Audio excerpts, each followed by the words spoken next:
মোহাম্মদ আমজাদ হোসেন দিলেন 5,000 টাকা। মারহাবা। আল্লাহ খুব আজব বেশি। শ্রীমন্তপুরের নাম কি রে মাজান? নাম বলে আছে, নামটা কি তা? সাইফুল। আল্লাহ জনাব মোহাম্মদ সাইফুল, আর এটার নাম কি? আমজাদ হোসেন। দুইজনে 5,000 টাকা দিলেন। আল্লাহ কবুল করে, মঞ্জুর করে, মা বাবার গুনাহ মাফ করে দেন। আল্লাহ মায়ের কুল বাবার কুল সবার ডান হাতে জান্নাতের টিকিট দিয়েন। আল্লাহ নবী না দেখাইয়া মরণের ডাক দিও না, জোরে জোরে গোনা আমিন।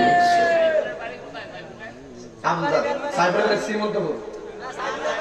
আর আমজাদের বাড়ি কই? আমজাদের বাড়ি শ্রীমন্তপুর। বেলবাড়ি হইলো ওইয়া সাইফুল। আর আমজাদ তোমার বাড়ি শ্রীমন্ত।